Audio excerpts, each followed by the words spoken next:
And now, starting from saying our names, so I'm Kat. Jacinta. Cliff. Tony. Sia. David. And Bob.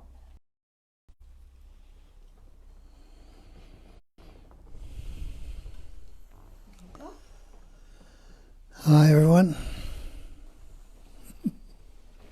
We talk about nothing here. The no thing. Everything. Everything is no thing.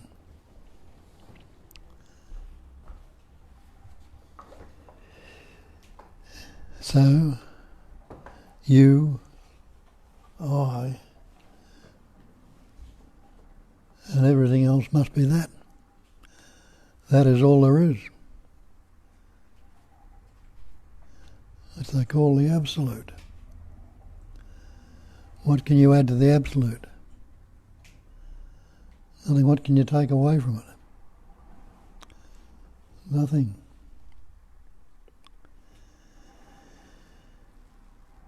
Does it have any beginning? Does it have any ending?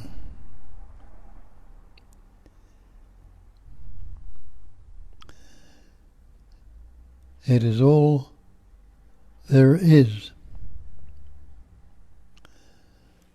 And what is means not was or not will be. It is right here, right now. You, I, and everything else is that. Because that is all there is.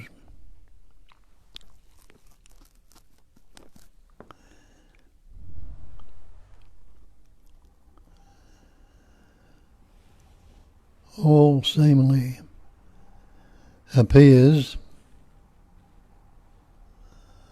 on the basic screen of space, which is empty, silence, and stillness.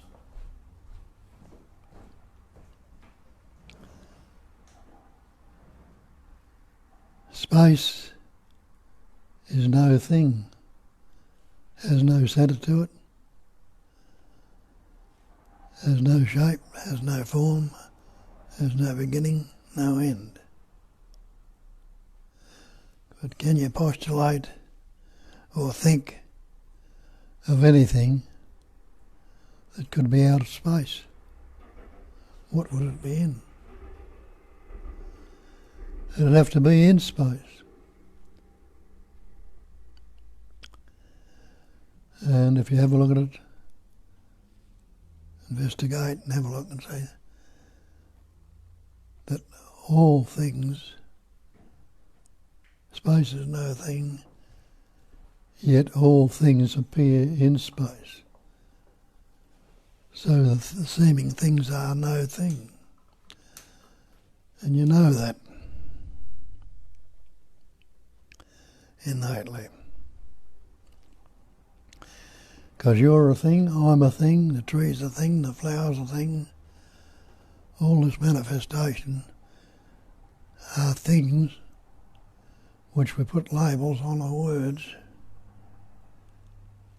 and gives the shape and the form, the pattern it's experiencing, that it's expressing as something.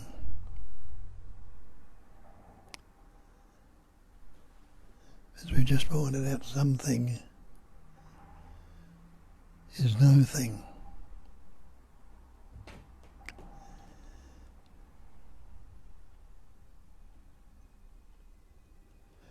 So there's no beginning,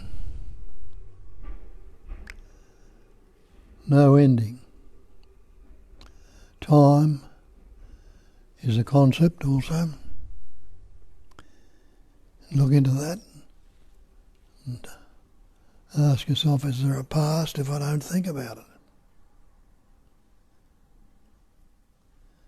And realise, without a thought, you can't say there's a past or a future, a beginning or an end.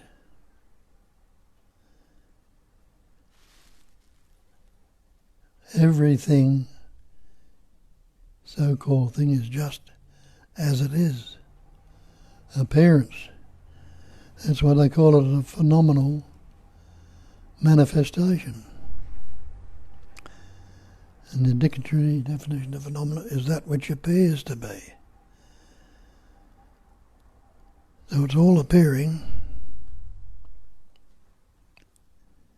seemingly so, but they say that the manifestation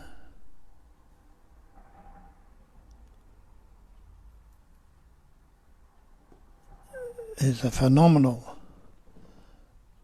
manifestation, and the definition of phenomena is that which appears to be. So it's all appearance, it's all seemingly so.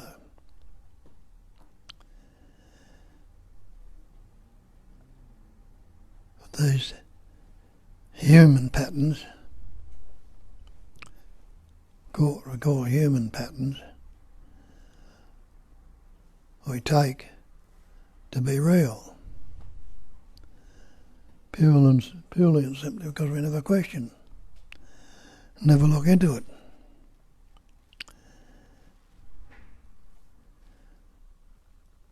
How did you come into existence? Or you say, I was born, but can any one of you actually remember your birth? You can't. Why? Why can't you remember your birth? Well, you had no words. So how could you say anything without any words? And you lived for the first couple of years of your life without any words. Then you learnt words from your so-called parents. And from then on, we're taking a word to be real.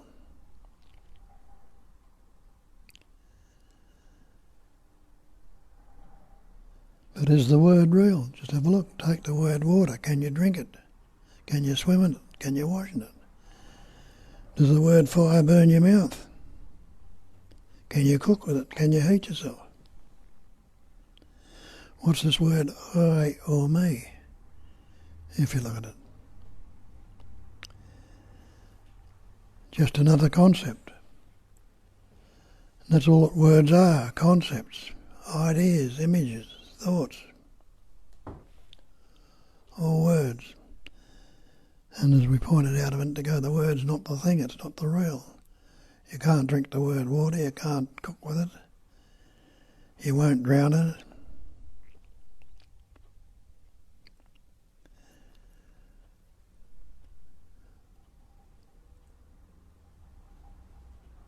What are you without the word?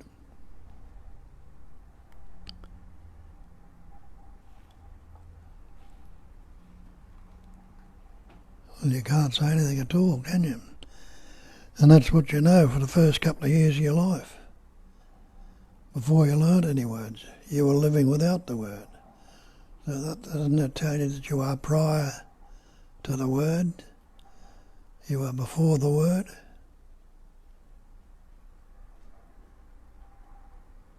You are the absolute, the great perfection. That's how they put it in Buddhism. Call it the great perfection.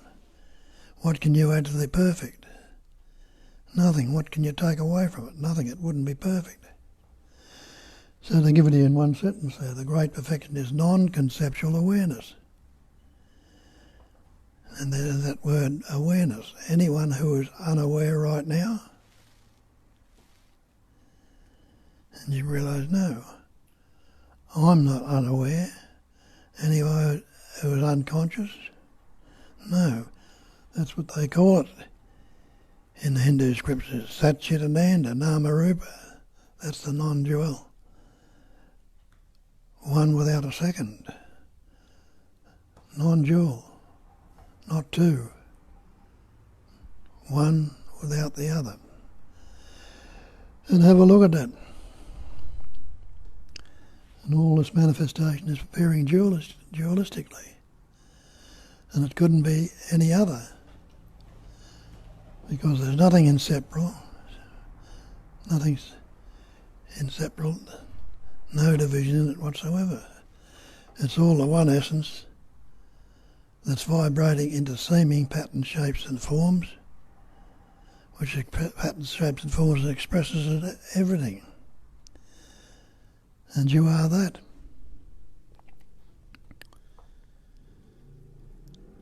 And I call it, for want of a better term, intelligence energy.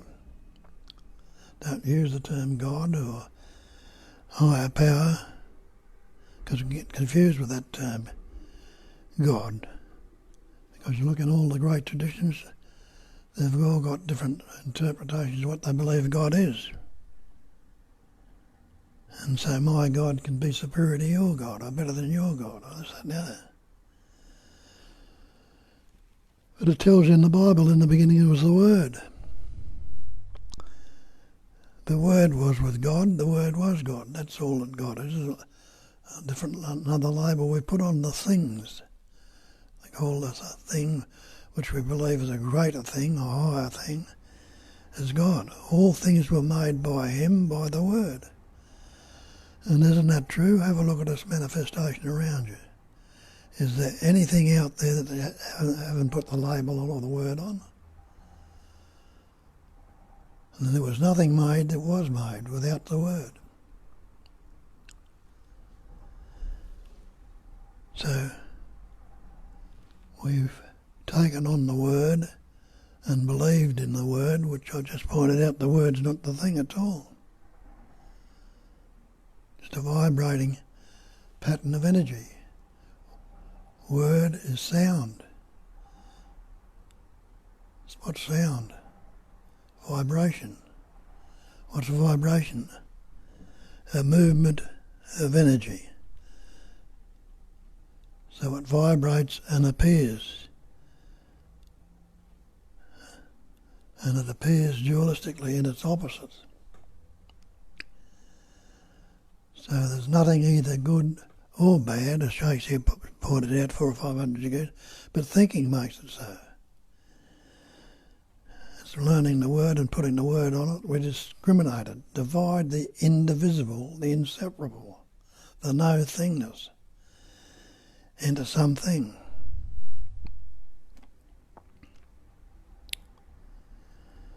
And it needs to be recognised. Am I this body? Well, you know you're not the body because you say my body.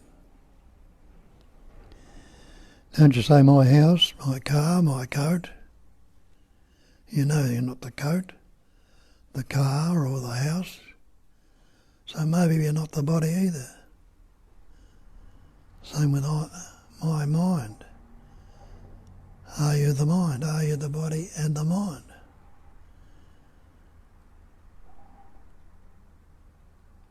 Well, have a look. What's the body made up of? The body's made up of elements.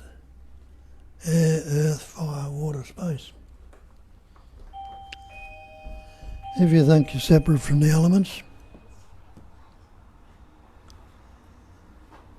take the air out of your body. See how long you'd last without the air. Take the body temperature, the heat, the fire. See how long it lasts without element. Take the water. Your body's made up of 80% water or 80%, something like that. Get off the earth if you can. Get out of space. Separate yourself from the space. You realise you can't separate yourself from these elements. All these elements can be broken down into subatomic particles into pure energy. So all of this world, or everything in it, is just vibrating pattern of energy. Just a somewhat of a movement, an activity. Same with the mind. You say my mind, like you say my house, my car. Well, can anyone show me a thing called mind? I can't find anything I can say is mind. And when I look into it, there's nothing there apart from what thought. I call it thinking. It thinks, states things like my mind and my body. What is thought?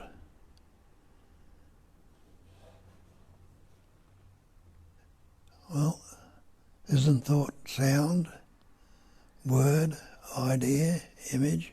That's all the so-called mind is.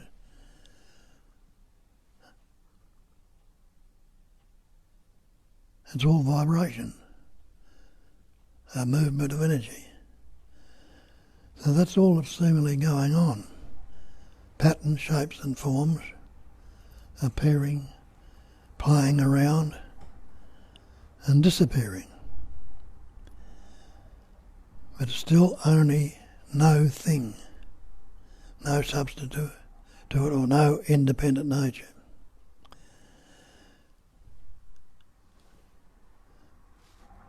And the no thing is the everything, and the everything is the no thing. So no thing has ever happened, though it appears to be so. What we've done, we've separated it. And see how that functions. As Shakespeare says, there's nothing either good or bad, but what you think about it.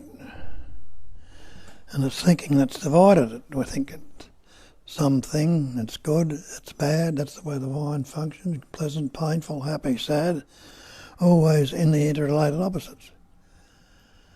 But what's happening there is we're dividing it. We think the good and the bad, the pleasant and the painful, the happy, and sad are two separate things. But they're not. They're the one thing, the one stick that has two ends to it. And so we want the good and we don't want the bad. We want the pleasure, we don't want the pain. We're dividing the indivisible conceptually. But it's always been the one essence, the good and the bad. Never been divided, never will. Have a look and see how that functions. Or something comes up in your mind and you like it. How do you know? Well, I've experienced this before and it's good. We've called it good. And we don't want the bad things to be there, we only want the good, not realising that everything is transient. It's a constant change, constant vibrating. There's nothing solid or substantial or static anywhere in it at all. It's all appearing to be so. So we don't want it to change. So what do? We resist it. We try to keep it there. I want the good things, not realising now how much you love them, how much you want to keep them there. It won't happen because they're transient. Everything is transient in this body right now. You haven't got the same body you had a minute ago. It's constantly changing. Cells are being replaced and life essence, it's constantly transient. So no matter how much you love them and want to keep it there, it's going to change anyway. So we don't want it to go, we resist it, trying to keep it there. And don't you realise resistance is conflict? When you are resisting in it, I don't want this, I try to keep it, you're in conflict. And any conflict you are in makes you anxious, depressed, guilty, unhappy, feared.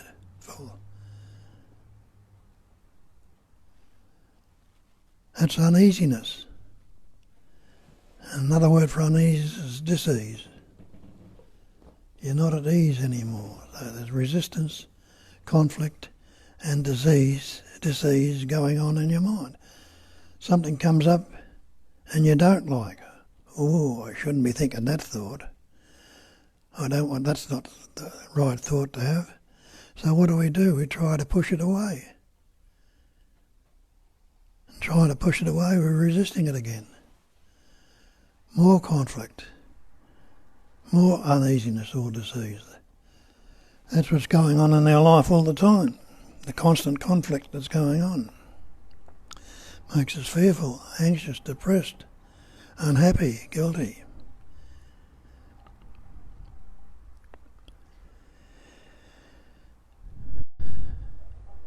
So, all related to the believed in me. Only me that can be fearful. Only me that can be unhappy. Only me that can be guilty or depressed. So me is the cause of all this psychological suffering that's going on. And isn't that what so-called karma is? Cause and effect? Well, what happens if I look into the cause, the me, and try and find the me? Is there such a thing as me that has any substance?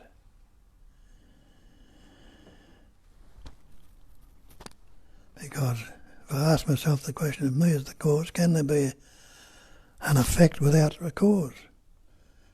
Well, there can't be. What could it relate to?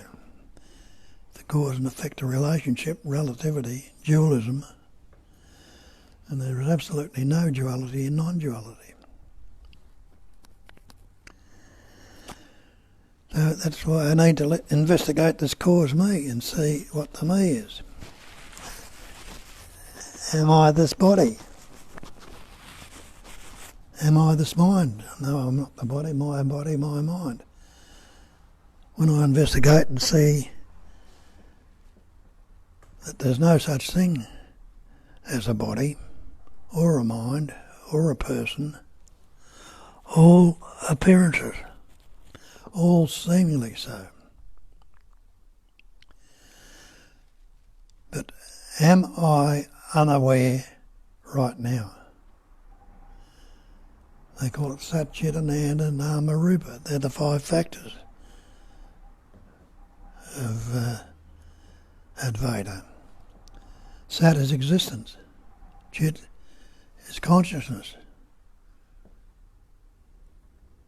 Or Ananda is loving to be. And the other 2 factors, the Nama, Rupa, name and form, they say are Maya. They're illusion. Well,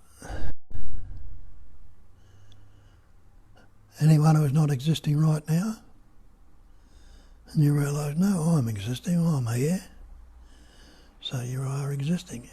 Anyone who is not unconscious or unaware right now, again you'll say, no, I'm not unconscious, I am aware right now. Anyone who's not happy to be right now, well, none of you want to be dead right now.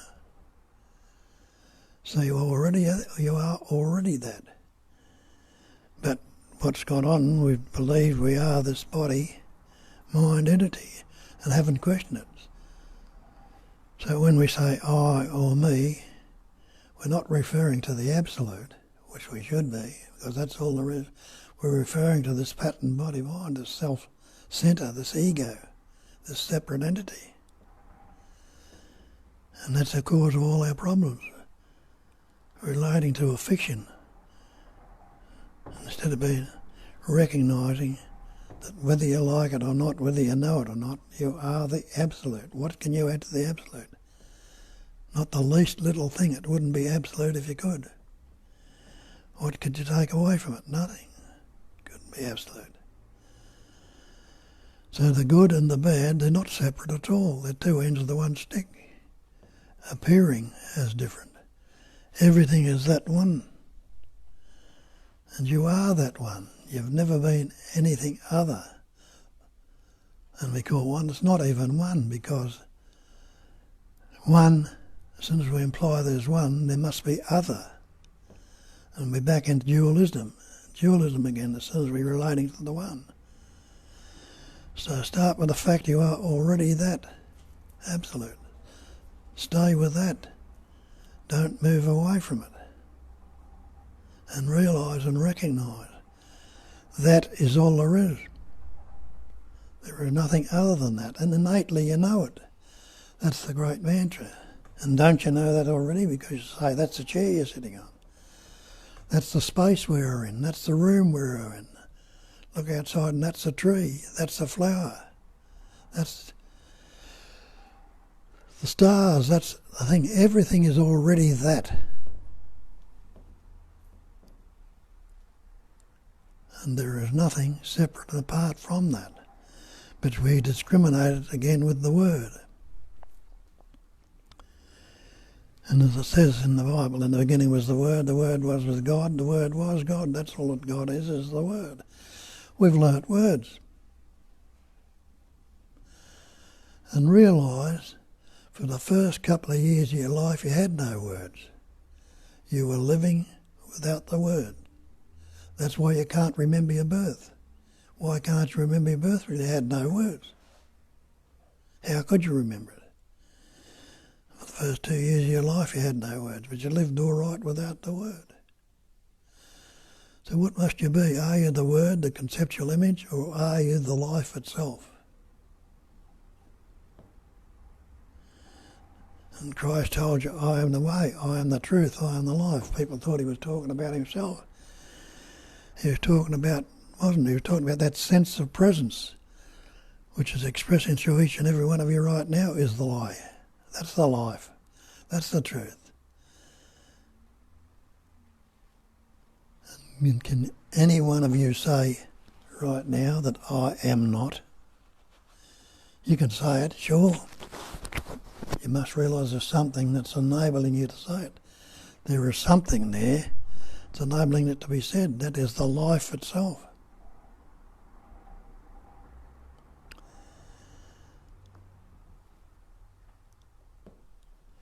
And what I call the life is the pure intelligence energy, the activity of knowing.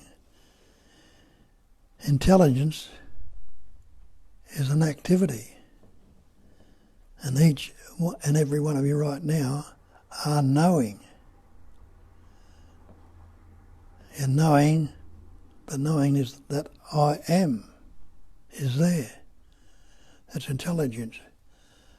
And intelligence is a movement, it's an activity. And what's a movement or an activity? Energy, a vibration. So that's what you are, intelligence, energy, the activity of knowing. Each one of you is knowing right now.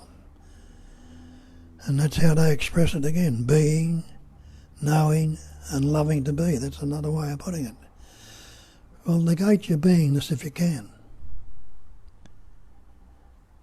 You're taking yourself to be, and you call yourself a human being.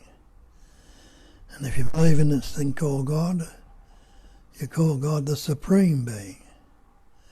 What happens if you take that label Supreme off and take away the label Human? Try and separate the beingness without a label. Can you say, I am not? What enables you to say it? If you were not, you wouldn't be able to say it. But it must be that life, if you call it, whatever label put on it, won't be it anyway. There's nothing, no word you can put on it that is true. But it cannot be negated. And you are that. So, that'll do. And Kat can say a few words if she wants. And if you've got any questions or any doubts, bring it out. Tell us what your version is about it. And each one have got a bit of a grasp of it, or you wouldn't be here. The reason you come here because you've looked in all the traditions and all the rest of it, or the whole religions, and you found there's something wanting in them, something that hasn't grasped. So you look somewhere further, and it generally takes you to where you got to go. If you look further, until it's recognised that you are already that, you've always been that and always will be that. That is all there is. So go ahead. I've got a comment We have about 27 up to people online with us, so welcome everyone. And we have a lot of messages with love and good morning to the whole group, so good morning. And then we have a nice comment from Primali. Thoughts which come are not special. They just come and go. All the thoughts are like that, nothing. Beautiful, Primali. That's the point. Yeah. What's your next thought going to be? You don't know. But thinking happens. You say, oh, I think. What have you done? You formed a subject, a thinker. Oh, I think this thought. You formed an object, the thought. So subject and object of thinking, thought. Can there be a thinker without thinking? There can't be. Can there be the thought without thinking? There can't be. So thinking is the actual, the thinker and the thought. That goes with seeing, hearing, tasting, touching, smelling. The ing is something that's happening, and it's divided into subject, thinker and thought, seer and seen, taster and tasted. You form dualism, conceptually, and it's not so. And as Bob said, the word, learning the language, conceptualizing that overlay on the natural experiencing or being is the whole problem, is the sole problem. I just had a conversation with my family on a WhatsApp, and they have all sorts of religions. For example, the religion, oh, I'm vax or anti-vax. That's a religion. That's catching a virus of the mind and being a believer. Or another virus of the mind, oh, I didn't get it yet. Or maybe there is something more to be understood. I can't see it yet. That's the virus of the mind. There is an I, and there is something to get, and that imagined I, and that imagined something to get are not one, they're two. So this is the idea, always a thought. Like Primali says, they just come and go. All the thoughts are like that, nothing. They're nothing. If I see that thought for what it is, it's just a vibration, it's nothing. It's a passing phenomena, but I exist. Whether the thought is passing through or is not passing through, there is an existence, there is a consciousness, there is and there isn't, but it can't be denied, the fact that there is a knowing going on through this organism.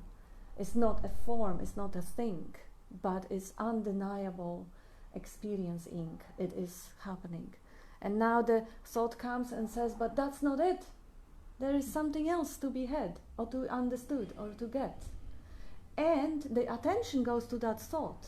Attention is life essence or intelligence energy. And suddenly that thought completely clouds over the plain, basic, obvious fact of existence. And that thought becomes reality. It becomes the true. It is believed into existence, really imagined into being. And is so solidly believed that, oh yes, now I am that poor little me who has to keep chasing the enlightenment, to liberate the little me from the suffering, which is also imagined because it's also only happening in thinking. And the drama goes on. And to see that no thought is true. The thought is only just the activity, just like sweating of the skin. No sweating is true, it's just a passing phenomena. As Bob was saying, is the phenomenal manifestation. So everything that appears comes and goes. Thoughts, feelings, emotions, objects, sounds, sights, sensations, they all come and go. They all have temporary appearance and disappearance. But there is something, or no thing. When we're related to a thinker, yes. That's a separate entity of stuff then. But there is something or no thing which enables it to appear, to come and go. And that's that open field of consciousness that I am. In the I am, everything comes and goes. And that I am is not an object. It can't be grasped. It can't be found. Like I can't see itself. The tongue can't taste itself. The consciousness cannot know itself because it's not an object of knowing.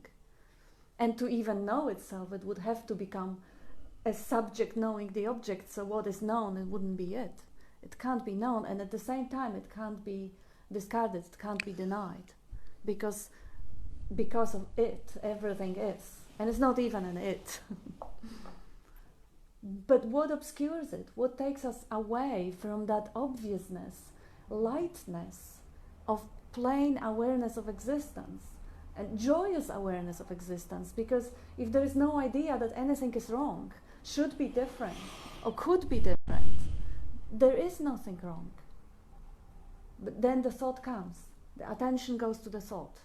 The attention is drained away from that deliciousness of existence, the miraculousness of being, and is taken to realizing, imagining that monster there, the monster called I, or the monster called I'm not getting it, or I'm not it, or I'm suffering, I'm victim, I'm not good enough, I don't deserve to be loved, and all that other stuff. I have to keep improving on myself, or getting something to complete myself because I feel void.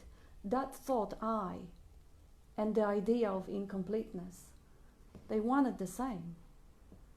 Any thought limits the open space of that knowing existence. And this is really interesting, because a lot of people, when they hear that this is sky-like awareness or open space, they would say, oh, but I don't feel open space. I feel the consciousness is in the body. I don't feel like I'm limitless. Of course, it doesn't have any feeling. It can't be felt as a very big or very small or very hot or very cold. It can't be felt at all, but it can't be denied. Did you want to say something? Yeah, can I say something? Yeah, just wait, I'll get you the speaker. Yeah, otherwise people online won't hear you. This comes from here.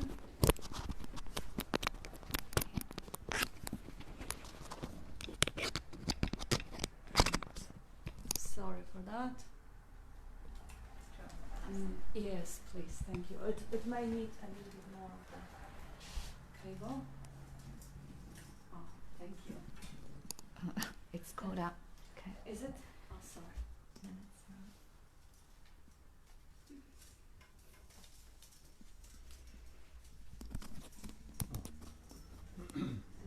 not. Okay.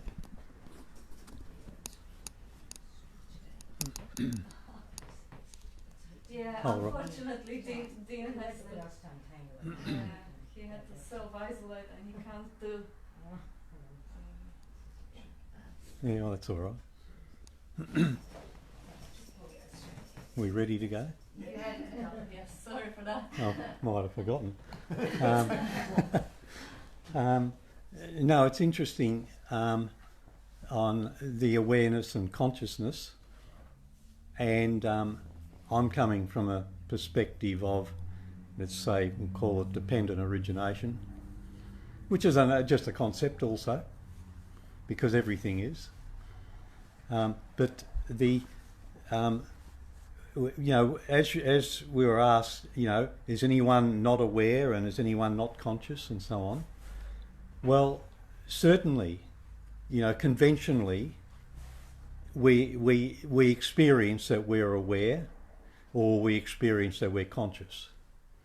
And to sort of say, no, I don't, well, that's not true, so conventionally.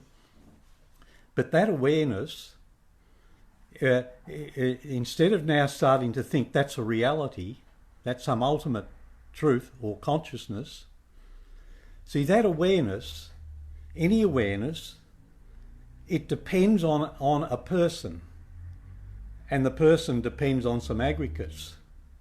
There's no awareness just there. You know, so awareness depends basically on aggregates, on some person. No aggregates, no person. Before we, like, you can say, well, before we were born, there was no aggregates there. So there was no awareness that we know of. After we die, there's no aggregates, we can say, so there's no awareness. Now, in the interim duration, we do experience awareness, we experience consciousness in the interim, but Now, but that awareness and that consciousness is very much dependent on a body, also aggregates or a person. If there's no aggregates, no person, there's no consciousness and no awareness. So the awareness or consciousness is a dependent thing. It depends on a body, depends on some aggregates. So it's not a real thing. So our awareness and consciousness, not real. You know, everything that appears is not real. It's sort of temporary. It depends on other things, and so on. And so even our awareness is not real. Not a real thing. Nothing's real. You know, there's no reality. What's the difference? No, I'm just agreeing. I'm not going to go into. No, you can answer the question. What's the difference? Bob's asking. The difference between what? Between what? Between, that's what I was saying, there's no thing also. Yeah, no thing, yeah. Between. He was saying there is no thing also. It's all no thing. Yeah. Yeah. Mm. Yeah. All no thing. Yeah. Mm. Yeah. Appearing as Mm. Appearing as something, yeah. There's the very two. You want to No one. speak it? Yeah.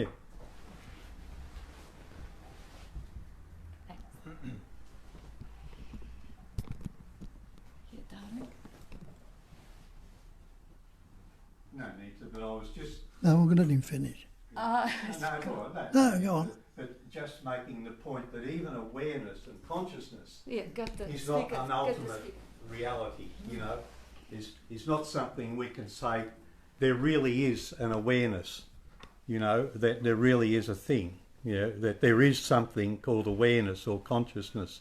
That's the, you know, the point. I think the point, you know, in the Nagarjuna, he's scathing on self-nature, essence, beingness, and so on. And mainly because it makes no sense. See, if there is self-nature or essence or beingness, that's an independent real thing. It doesn't depend on anything else. It's self-sufficient.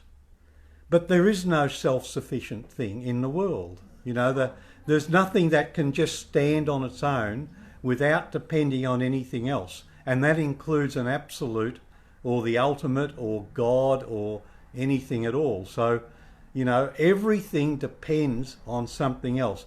And, you know, I mean, someone... They're not separate. Yeah, so... Of course. Yeah, so, yeah, well, you can see this, Yeah. but I'm getting... The impression can be that there is a reality that's unmovable, not dependent, our true nature and so on, that's not transient and so on. And basically, you know, what is the ultimate nature? There is no ultimate nature. Yeah. And there's not either good or bad. That's what it was. Yeah. Wait, we need the speaker. Can Oh, you oh, sorry. There you go. And that's what Nagarjuna is saying also, that you can't separate it. And that's what he's pointing out. Yeah. He's pointing out where we point out, you know, well not we, but others point out, there is that good and bad, there is a difference. He's pointing out that they're not separate at all. Yeah. They're two ends of the one stick. Entirely. That's all it's doing. Where the others point out there's seemingly something, as you're saying. They think, you know, that people think there's something, but there's only that. And also there is always a conflict in defining. Like some people define awareness as a solid block of nothing. That's not a thing. That's a nothing. Some others define awareness, and I tend to define it in this way. It's like awareness as a field or empty space is a potentiality for the consciousness to exist. Consciousness will not exist if there is no brain as such as we understand it, or any movement of energy, the body of a cell or whatever it is. So yes, it depends on the aggregate, but in this definition, awareness as a potentiality It neither exists nor it doesn't. Just like you see the electricity flowing when you switch on the light, you can say there is electricity, you can measure it. But the moment you flick the switch off, it isn't there, but potentially it is. So it neither is nor it isn't. It's and not like there's this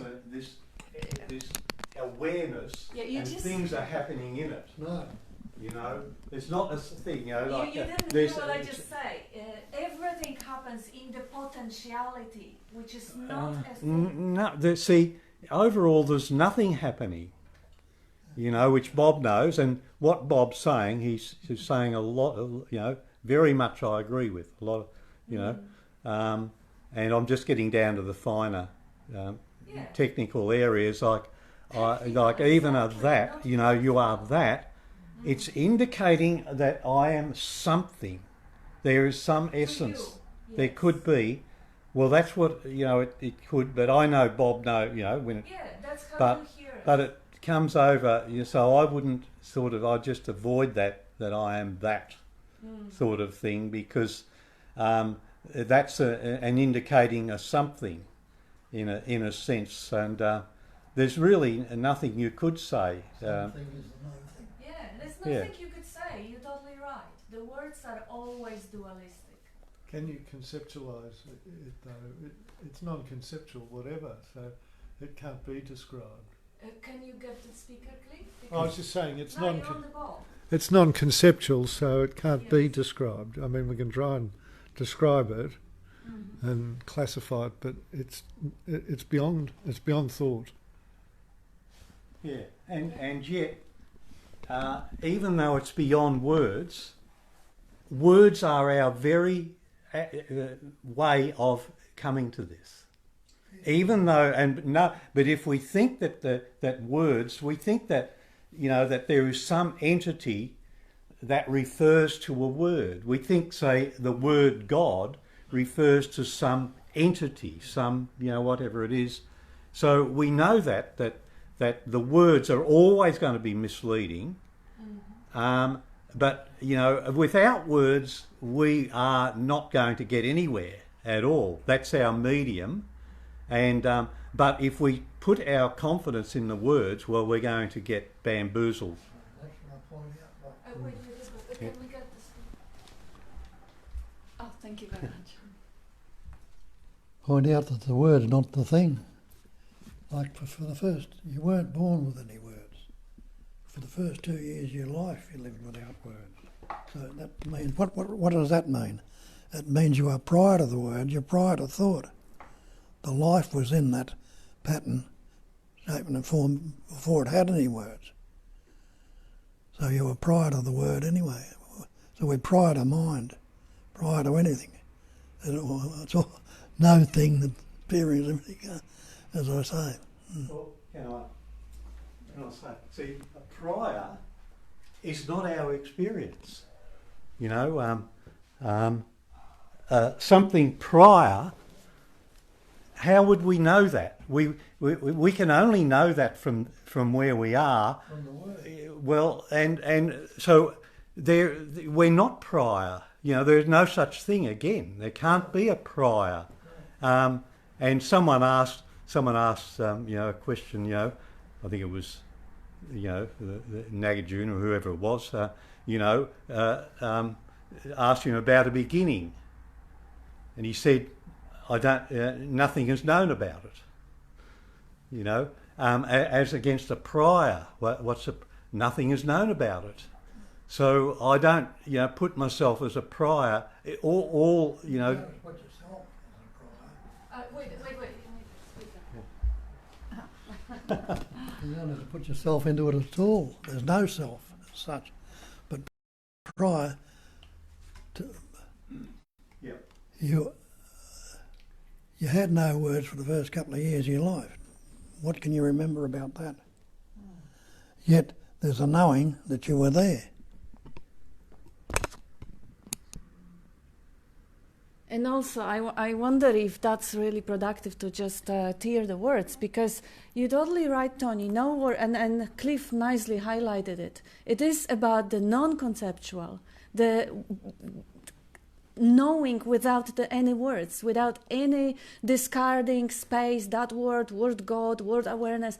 And that's really just a mental, verbal, they call it, ugly word, verbal masturbation. It takes you nowhere. It's a waste of time because you have different definition of what awareness or non-awareness is. But what we actually pointing to is when the mind stop chatting and analyzing and blah, blah, blah, blah, this said that one, the other said the other one, and that book says yet something else, and just discard completely that overlay of thinking and land in that natural experience of existence. Yeah, but you are transmitting concepts. But conceptualizing here. We can hear it. You are speaking words. You are speaking concepts. You can't speak non-concepts. Yeah, you see. You have to come and sit here because it's just unsustainable. And I have few things. Yeah, just sit here, Tony. Just here. Just here. Just here. The cat was there first. Yeah. Just sit here and I'll sit in there.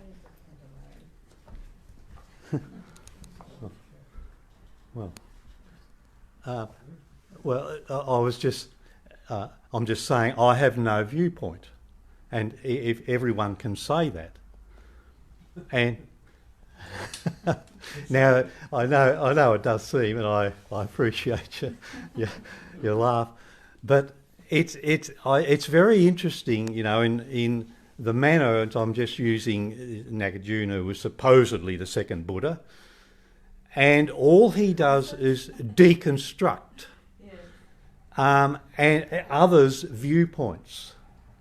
So that's what I'm doing here. I'm just picking, in a sense, and it's viewpoints. Whether these viewpoints make sense or not, and if the viewpoint is sort of alluding to self-nature, essence, something real, something existing, something that's really there, then that becomes unintelligible because there's no such thing that we know of that can stand on its own without depending on anything else at all. Nothing at all, but we aspire to that. We don't like this impermanent thing that's perishing and so on.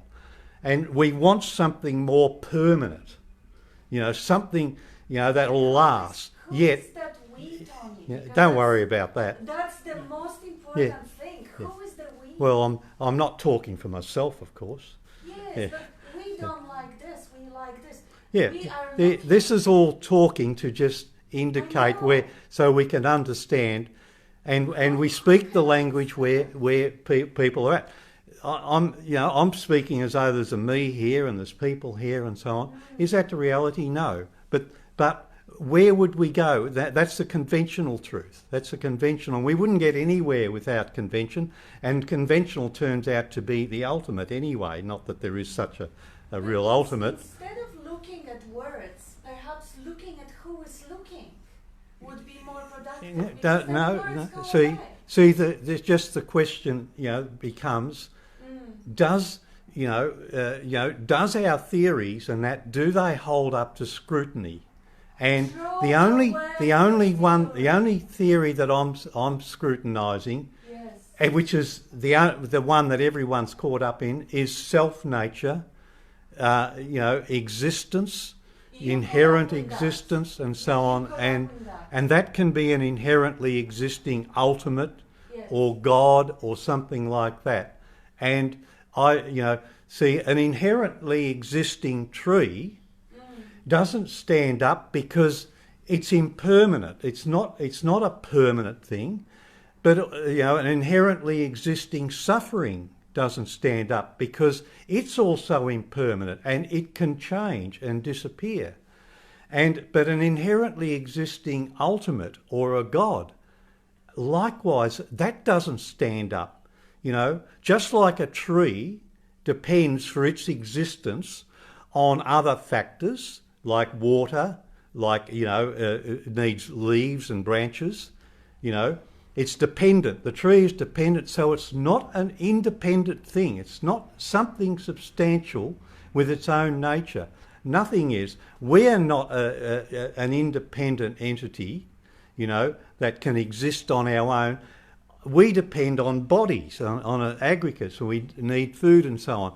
So there is no independent thing, which Bob has been pointing out all along. There's no such thing. And now I extend that a bit further, that there is no independent God or essence or anything like that, you know, or of that. You know, there's nothing. And I'm not saying... Could someone else have a go? Yeah, Thanks. would you like to say something? Thank you. Yeah, I would. Not about this. I've just got a different question. Thanks. Thank you. Yeah, because the clock's ticking. Yeah, just a question. And I have asked this before, so I'm a bit uncertain. You say, like, when we're young, before we don't have words. Now, I have clear recollection of memories in the womb, of my birth, and of other things, right? So I have clear recollection. I've had that for years. I had no words, so I've always been puzzled. I've heard other people say this, that when you don't have words, you don't have memories. But that's just not my experience now. So I'm not quite sure, you know. Memories, yes, I have memories. I have pictures. No, hang on, pictures and feelings. So I'm assuming that's a sort of an ongoing awareness, you know, that is present. And I had another question about awareness that I want to ask, because this has all been really interesting. It's just that I've got some questions, that's all. So the business of no words, no memories, I just don't... I haven't found that to be true. I don't know where that idea comes from. What words were you using then? Well, I was just using words to describe something that was feeling and that was... Sensations, pictures, you know, clear memories. I you know, stuff that I can remember that I was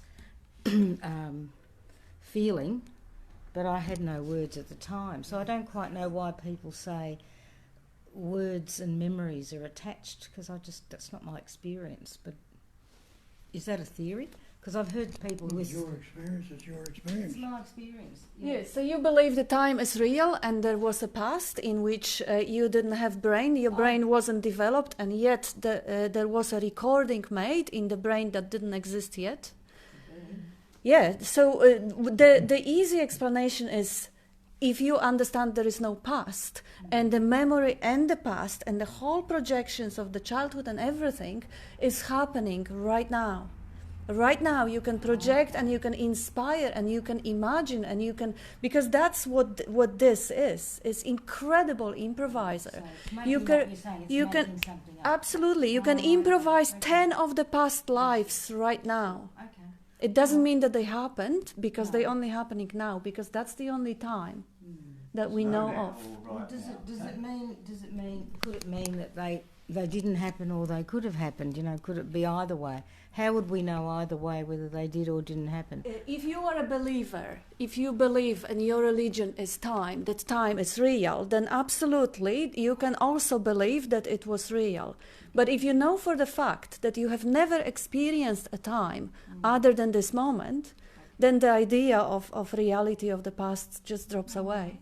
That's interesting. All right, so it's sort of just down to your belief system. All right, just totally. one other question, which is not about this. Just so, and I might be misunderstanding the bigger explanation you've both given about. I suppose I would just call it, well, what's reality? What's existence? Right? Because I haven't read the theory of this. I mean, I've come across it before in Buddhist retreats and other, you know, all the zillions of other stuff I've done.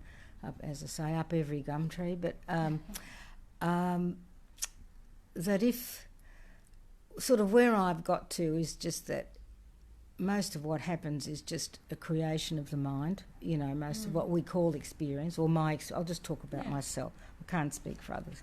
It's just some interpretation coming out of a belief system, whatever. So what's left after that? Is it just that there's where I'd got to was, because I've had a lot of experience of energy, working with energy, feeling energy in all different ways. So I have, my understanding is there's just But what we call existence is mostly just a vibration. It's just an energy, and we're part of an energy field. That's all that what I call the only thing I can figure out that's real is that's some awareness I'm having through this energy field. Now, is that wrong, or is it just there is no my awareness? There's just the energy field. Yeah. Is that it? Absolute. Hey? It's absolute. It, Okay. The Not the energy. smallest thing can be added to it or taken away from it. Absolute.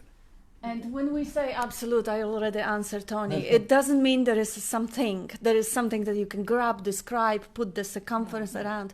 No, it's the potentiality. It's like there is an energy field. When there is a potentiality for the energy, there is nothing.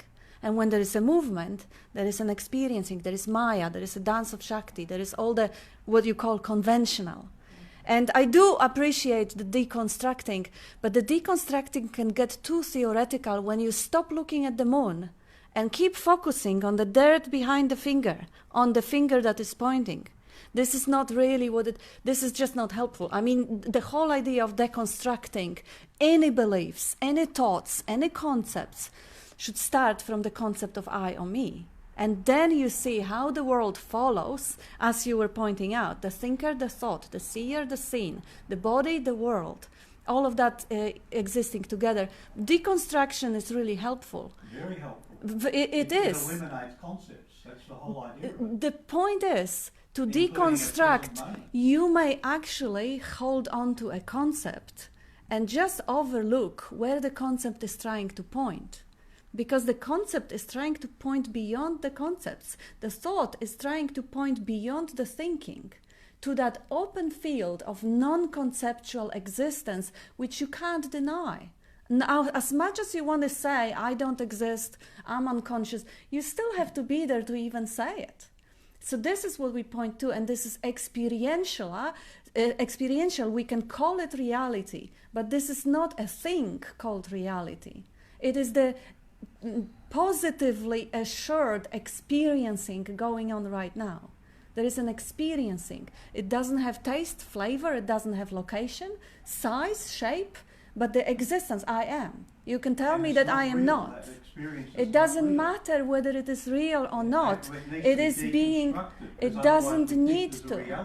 To deconstruct that experience, you have to be first.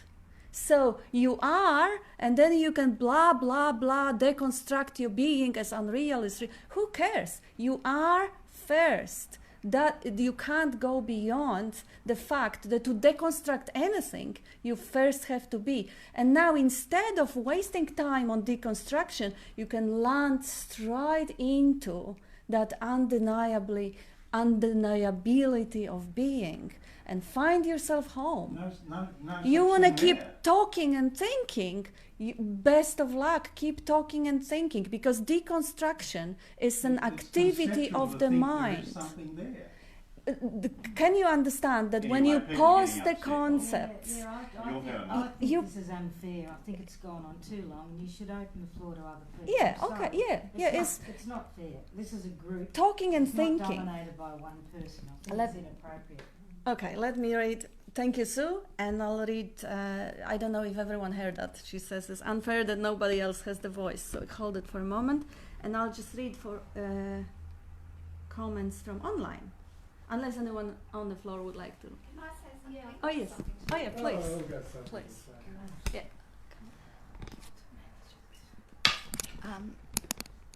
I would just like to say, I was going to be running late today, and I just said to myself, I'm going to be here at 10:30.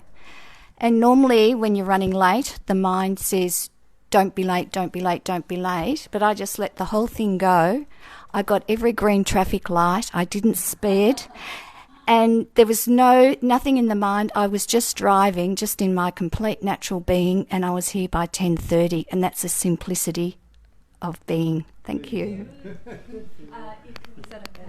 Yeah, sounds good. I'm just thinking about what's being said. Look, we start off with that the only thing you can't deny is your own existence. So if it's just existence, everything else can be denied. So why not just leave it at that? Everything else comes up as concepts and words, and if you're saying that one viewpoint is right over another viewpoint, well, that's only a viewpoint in itself. So, why? You don't want to get too hung up on all that. I just find some of it fascinating though. But we're talking about nama, rupa, name and form. But that seems to be what the thinking gets preoccupied with, name and form. Like the things or the thoughts. The mind seems to churn away at that, and when the mind's churning away at name and form, the so-called, the concept of I or the experiencer of the name and form comes into play then, and then you start to realise you're heading down a whole story in that area. But it's just interesting that the mind goes there, and then we're talking about name and memory, and I'm not so sure whether it's naming that creates memory, but you certainly have to use name to recall memory, I suppose. That when you recall a memory, you're giving it a conceptual idea, or you're putting a form in it in the so-called present moment. Yeah. Anyway, that's just thought I'll throw that in. Yeah, I'm not sure if there's a question in this. It's just a curiosity around what you mentioned about the pre-words and that early years before we have the words. And I'm thinking of babies, and I was also the death process. I was very fortunate and not. My mum passed away about a week ago, and I was with her very closely the last couple of days. And there was a similarity between what I observed with newborns, where even though they don't have the words, there's a temperament there. There's an obvious personality, and this then takes me to the memories of when I'm hearing about the stories about the Buddhas that are born and they recognize, this is the reincarnation of this person from the past. How do you know that? Because look at the way it's giggling, or that temperament that it comes in with. So, and also, I'm going all over the place, but then in our culture we also have post-death, because now is a 40-day ritual where whatever I recognised as my mum's raw temperament or personality at those last minutes, because she did kind of regress. She seemed to be back into that childlike space. Does she take that temperament with her when she crosses? And is that why there's a 40-day ritual in our culture where after the death there's a continuation of this unword and no word personality that exists? And does that personality that crosses over, can it come back later as that same cluster of temperaments that can be recognised by other people using words? I don't know if I'm making sense. Yeah, you want to answer that? That's a question on reincarnation. I'll just grab the speaker and I'll let Bob And answer. pre-words, and that there's Yes. still something there before we have the words, a personality. Yeah, sure. Just like animals, they don't have any words at all. And they have distinguishable personality. We have two cats, they're completely different. They're siblings. Well, what they call it in the text of the scriptures, it's absolute. Whatever can you add to the absolute, and whatever can you take away from it, if it's absolute? Everything is already that, always has been, and always will be. You can divide it up, and that's what happens. And that's what Nagarjuna is pointing to. He says that when they take the good and the bad, well, they're separating it. He says even the so-called bad is absolute, if you'd like to call it that. The division only comes about with thinking. If you don't think about it, what can you say about anything? Did you hear the question about reincarnation? What about it? Her mom passed away a couple of days ago, and she could feel that there was the energy, the raw personality coming. out of the body. And the question is that raw energy formulated as a temperament or personality traveling anywhere and is going to come back and be recognizable, like Dalai Lamas or... Well, if it's absolute, where does it come from? It's a pattern, shape and form appearing in it. Where if the life comes out of that absolute, where must it go when the pattern is expressing through goes? It must go back into the absolute. But do you think you get the same pattern back out of it again? You won't get the same drop of water out of the ocean. There's a cluster of temperaments that can be identifiable when they return to the body. Yeah, initially there might be for someone who's attuned to that, yes. Yes, It's still the energy. It's still the same energy. All right. Could I've got some questions on reincarnation because if you've got a minute. So it's not something I attach any importance to now, right? But in the past I used to do a lot of healing work, and whether I was making it up or seeing it, I don't know. I could see what looked like real past lives, right, other people now, of my own and others. I saw heaps of them and I thought they were never much fun. None of us were Cleopatra. They were all just pain and suffering for the most part. So at the time, if I was doing healing work, I could often see something, okay, here's an illness. They seem to have brought it with them from some sort of old memory. Now I haven't got it, I don't know, it seemed to help doing that. I don't do that work anymore.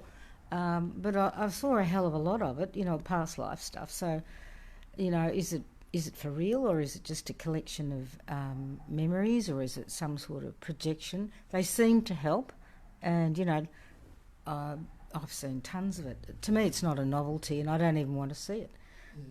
And it was sort of helpful at the time when I had a certain belief system. So is it all crap, or is it just the mind creating entertainment?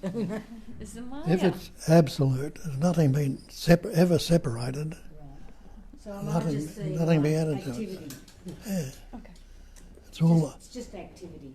an activity appearing. Yeah. That's all. Good, eh? The whole world is interpretation of the energy. Like your eyes are accustomed through the words, through the feelings, sensations.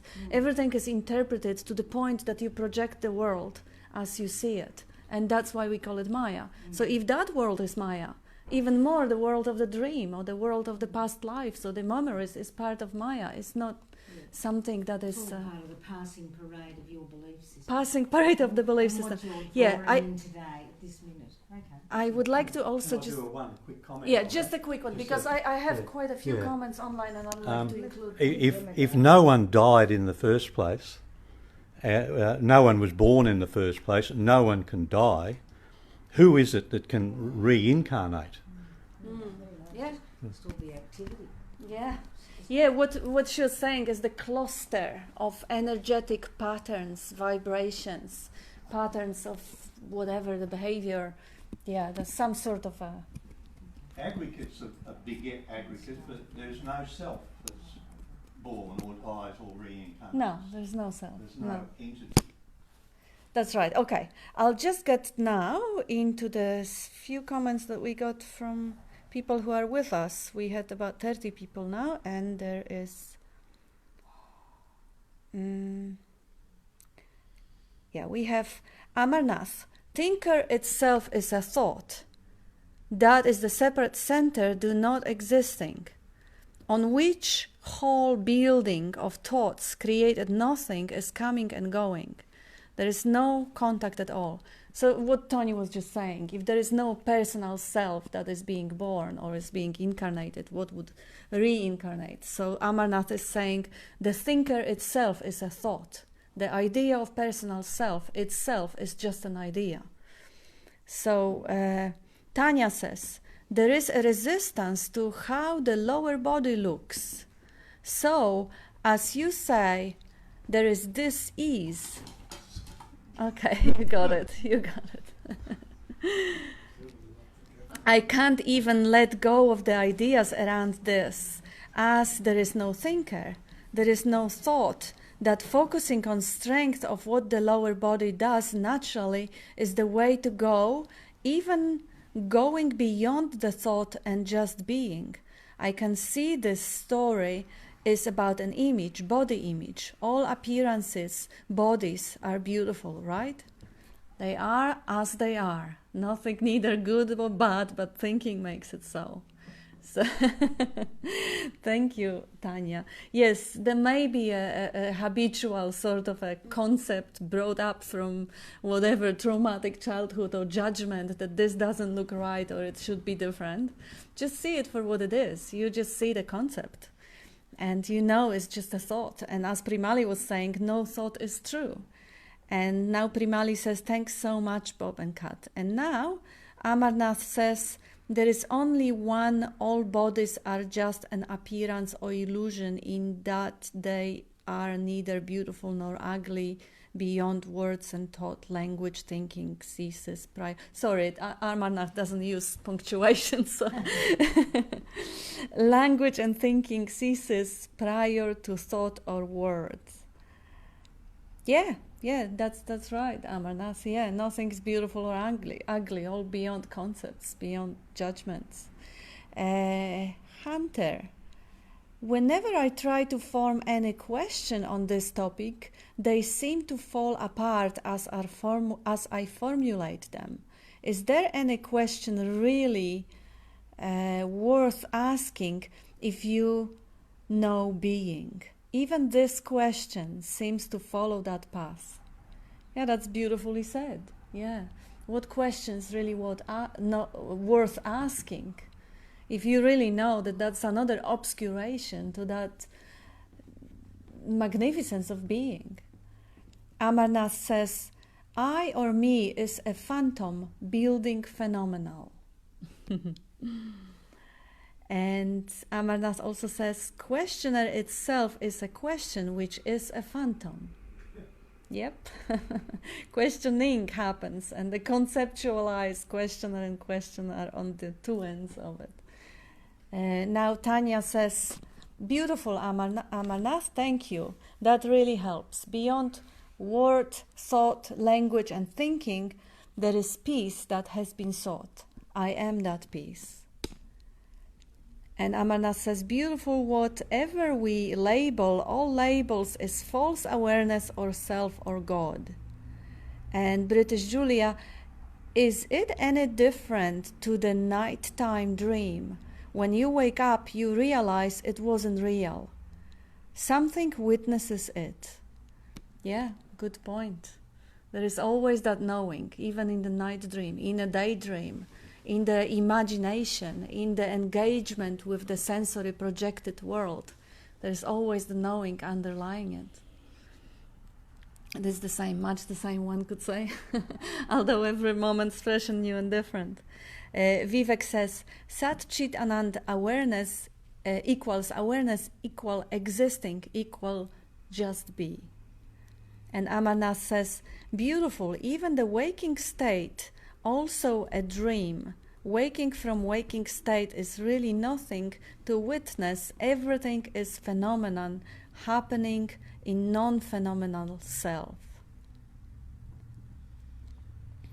Yeah, that's nicely said. Non-phenomenal self. It means there is no self. So everything we could say happens in the no self. But again, no self seems that there is a... every word always has its opposite. And it only, everything that word represents only exists as the opposite to its opposite. Like even the form exists because there is a space around it. The darkness because the light is known. So it's really pointing beyond words. Is pointing beyond even the deconstruction of words, because ultimately deconstruction is another activity to be deconstructed. And British Julia says, nothing or nobody wakes up, just a recognition. That's exactly right. There is no one to wake up. The waking up is from the one. We are dreaming to be the one, the self, the body-mind, the entity, the individual. And dropping away that dream is called waking up. There is no one who waking up. You're dreaming a dream you call the world. Stop looking for ways out, as the Socrates says. Yes. The dream is not your concern. Your concern is you love one part of the dream and not the other. It says love all of it or none of it, and the rest will be done for you. And it does. If we're not taking a stance anywhere, the living just expresses as it expresses continually. In other words, the differentiation creates the differentiator. The fact of differentiating, I like this, I don't like this, I want that, I don't want that, I am like this, I should be like that. Exactly, that's just conceptualizing, that's just the words. The words create the illusion of the thinker. How then do people take a stand against, evil in the world? I can, where I've got to an understanding is that you can take a stand without being attached to your feelings about it. But, do people then never take a stand on anything? Well, I'd rather say it differently, but okay, Bob, you say just it. as I said, as the Socrates pointed out, love all of it or none of it, and the rest will be done for you. Yeah. And if you find yourself on the barricade fighting for the animal rights or something, you just find yourself there. This is not you, the individual imagined entity who is taking the stance because it believes in good and bad. It is the natural tendency. So you just discover yourself where you are. I'd just say, if you feel like Go on, if you feel like taking a stand, take a stand. But if you don't. And it comes naturally. It's like you're not even the doer of it. Yeah. You just see what the body is doing. Yeah. That's all right. And you mightn't be consistent about the stand either. It might come to take a stand one day and not the next. Yeah, I have a few more comments here. Just got this one. Just what I do. No one incarnates, sort of, and no one reincarnates. No one incarnates. There's no one to reincarnate. Okay, I'll just repeat what Tony was saying because he didn't have a speaker. He just reiterated that no one incarnates and no one reincarnates. Yes, what we're basically pointing to is that the self that we imagine ourselves to be is basically imagined. That we imagine that there is someone living there in the head or in the heart. There is an entity who has free will, choices, preferences, tastes, likes, dislikes. And when we look inside, we can't find that there is anybody there. So we only find that there is like a hardware, the body or computer, and the software, which is the mind, the conditioning, the way it responds to certain sounds or sights. But it is like a self-organizing universe, one could say, which does not have any driver there. There is no captain there that is driving this ship. It is responding to the environment because it is not separated from the environment. And it is powered, one could say, if we use the analogy of the computer, it is powered by, let's say, the electricity in the battery or through the cord, but doesn't matter, just some sort of energy. And what we are is not the body, it's not the personality, it's not the software of the mind, but the plain energy, which through the body expresses as personality, through the lamp expresses as the light, through the toaster expresses as the heat, through the tree expresses as the treeness. We're not separate from the body. But we are not. The energy expresses as the body, as the thoughts of the body. Different vibration constitutes matter. Different vibration constitutes thinking, seeing, hearing. It is just the field of energy which appears to be something. But because it's just one field, in one body it appears in one position. Some souls have done more work over the eons and have got a greater capacity for the Can knowing you pass that. it on? For knowing that. This kind of.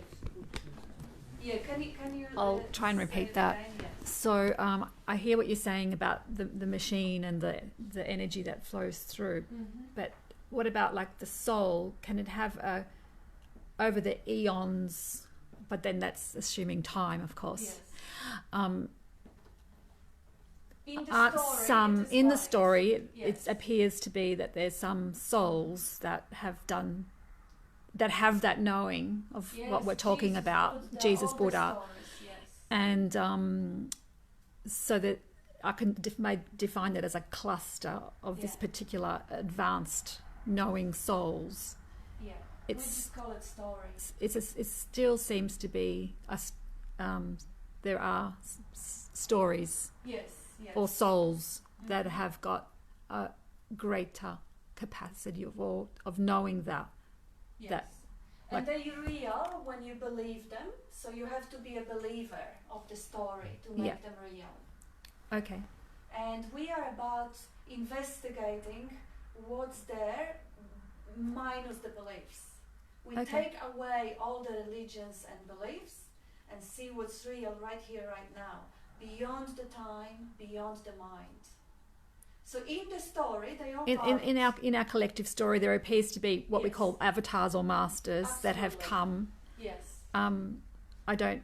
Yeah, seem to- they all appear in the story. Yeah. In the legends. And in this myths. particular time, I don't see many living masters now. There just seems to be Yeah, like a lot of because you don't mindlessness believe it. There are people who believe that they are bigger than Jesus and Buddha. that And appear for here them now. they exist because they believe it. Okay. But we are not about the belief systems here. Okay.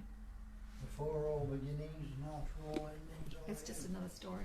Can I Yeah. just say, yeah, the reality is not in finding the soul or finding an avatar, but the reality and the certainty, for me, it's easy. It's not finding.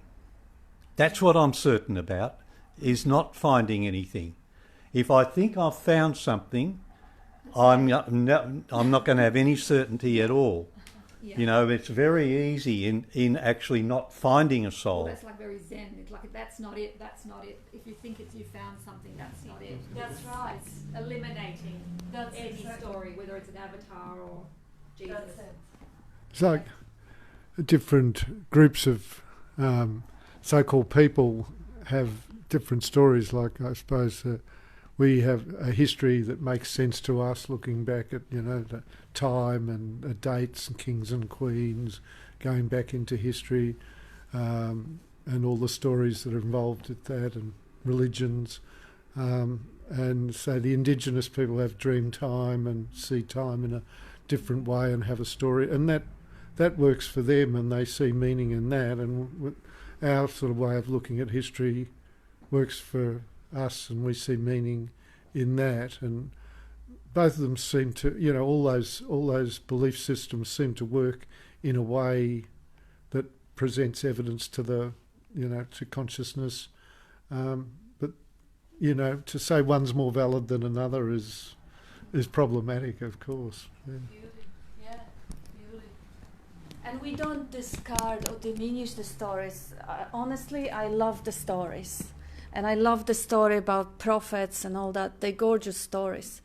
But yeah, they only exist when you think about them. Where is Jesus when you don't think about him? He disappears. It feels like, oh no, he is there even if I don't think, because others think.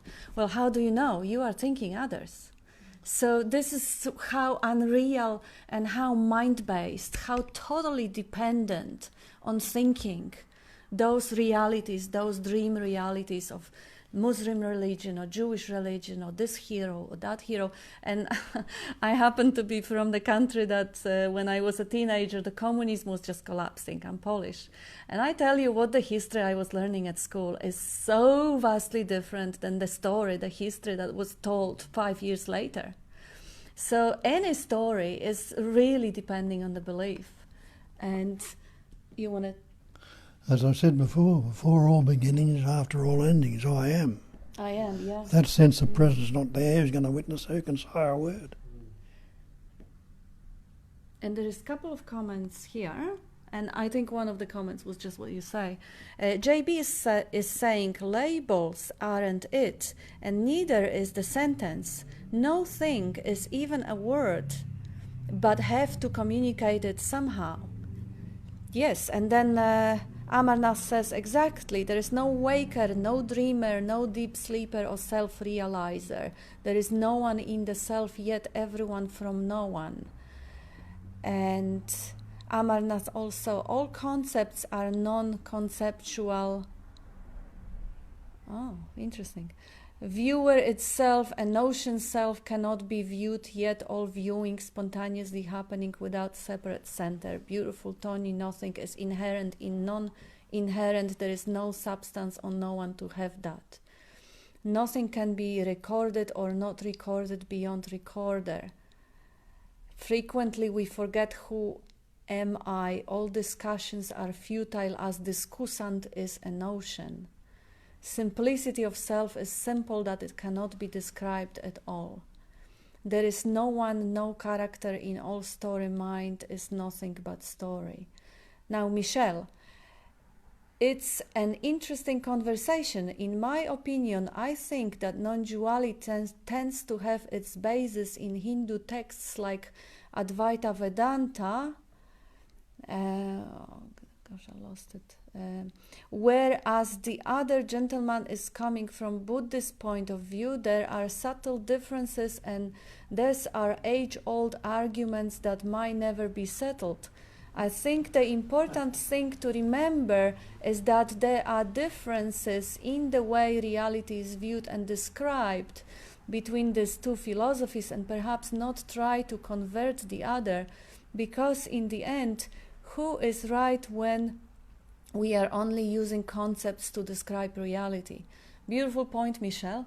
I'd just like to add what Bob often says on the beginning of the spiel. I'm not the Buddhist, I'm not the Advaitan, I'm not the Christian, Muslim or Jew, but I draw from all the traditions because they all have the same base at the...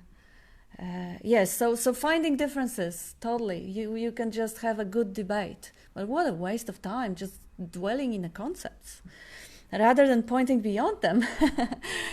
Michael says, I once had to meet a friend 3 hours drive away, and being in time was important, and I was having a conversation about time not being real with my passenger when I realized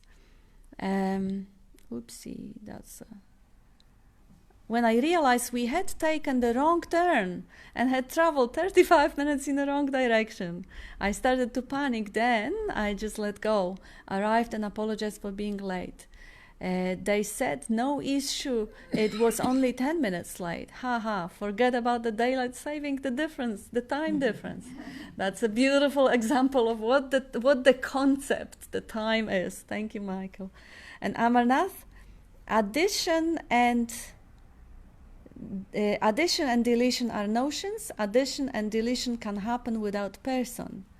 And John David, everything is perfectly resolved in the unborn. Banki, beautiful. That's one of Bob's favorite quotes of Banki, who was a Buddhist monk, by the way, wasn't he? Perfectly resolved in the unborn mind. Amarnath, nothing is new or old in the self. Time is nothing by contraction or expansion of timeless. And British Julia, past lives appear in the now. How can we possibly prove reincarnation? Absolutely. Prove anything is just really. Tanya, thank you, Kat. That really helped also. No good or bad, beautiful or ugly. Those are only concepts, duality. And simply exact, says Ram. And Amarnath, I am aged is image which has no age at all. No doubt in that, says Ram. And British Julia, well, I think Sailor Bob is another master within the story. And there you have to think, see, the belief, the thinking. Thank you all, says Amarnath. And Rohan says, even when saying get rid of everything, that sense of presence cannot be denied. There has to be presence there to be able to deny it in the first place. Love you, Bob and Kat. Absolutely. Even the deconstruction has to happen in that presence of awareness, or awareness consciousness. Tanya says, thank you for the lively discussion and thank you so much for pointing to the simple, undeniable clarity beyond concepts. Love you all. And now we have goodbye messages, so that leaves us off the hook. David, did you want to say something? You didn't say a word. Hearing all these words and concepts and beliefs and opinions, it makes me question this whole format. Is it elucidating the truth or just confusing us more? I wonder if it wouldn't be better if we just sat quietly together, if there wouldn't be more value in that than tossing all these ideas around. So I wonder what your thought about that is. Yeah, that's a beautiful point. I really like that. And life unfolds and it happens exactly as it happens, and nobody has any saying to how it is going to unfold. Who knows? Next time we may find ourselves not speaking. This time we do find ourselves speaking. That's how uncompromising non-doership of life unfolding is. And that didn't work either. The Quakers did that for hundreds of years, didn't they? Sitting in silence. But they did have some positive contribution, apparently, in the story. Yes, they did, but in the story of time. They did have, but they were penetrated by others and took all the good parts out of it. True, yeah. And now Julia says, thanks everyone. Ultimately, silence, it's all okay as long as we realize the truth. And we have to remember that underlying that all lively discussion and conversation, the silence and space has not been touched. Yeah.